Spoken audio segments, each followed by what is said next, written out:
ఈ విగ్రహాన్ని ఏర్పాటు చేయడం విషయంలో మీరు ఏదో ఒక కొత్త క్యాలిక్యులేషన్ ఉపయోగించారు, ఇంచులుగా అందరు వాటా రావాలి. సో ఏంటి రెస్పాన్స్ ఎలా వచ్చింది, మీకు రిజల్ట్స్ ఎలా వచ్చింది? చాలా బాగుందండి. మాక్సిమం అన్ని రకాల కూడా అంగుళాలకి పబ్లిక్ నుంచి హ్యూజ్ రెస్పాన్స్ వచ్చింది. దాన్ని ఏం చేసామంటే అండి, ఎందుకు అంగుళం అని అంటే మనం రెఫరెన్స్ తీసుకోవాలి. స్టాచ్యూ ఆఫ్ యూనిటీని తయారు చేశారు సర్దార్ వల్లభాయ్ పటేల్ గారు. అంటే ఒక దేశాన్ని, రాజ్యాల్ని సమైక్యత చేసిన వ్యక్తి.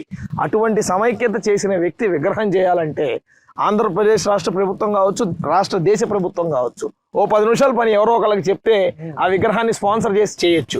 కానీ ప్రజలు భాగస్వామ్యం అవ్వాలని ఇంటికి ఎంతో కొంత ఇనుము ఇవ్వండి అని ఒక డ్రైవ్ చేశారు.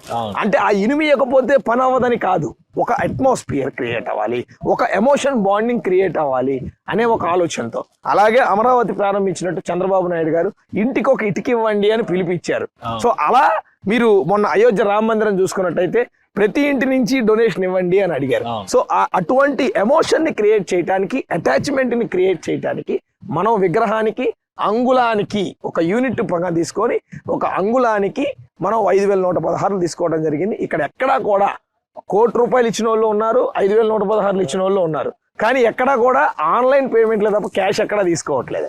సో మీరు ఆన్లైన్ కనుక మీరు చూసినట్టయితే వెబ్సైట్లోకి వెళ్ళి డొనేట్ బటన్ నొక్కితే మీ వివరాలు ఇంక్లూడింగ్ పాన్ కార్డు అడుగుతుంది, లేదా ఆధార్ కార్డు అడుగుతుంది. మీరు ఇచ్చిన వివరాలు పేమెంట్ గేట్వే ద్వారా పేమెంట్ కొట్టినట్టయితే అది ఆటోమేటిక్గా ఈ జనరేటెడ్ వాట్సాప్ రసీదు కూడా మీ నెంబర్తో మీ వాట్సాప్ నెంబర్కి వచ్చేస్తా అనమాట. So total technology full transparence. ఎవరు డొనేషన్ ఇచ్చారో కూడా వెబ్సైట్లో వాళ్ళ పేర్లు కనబడతాయి.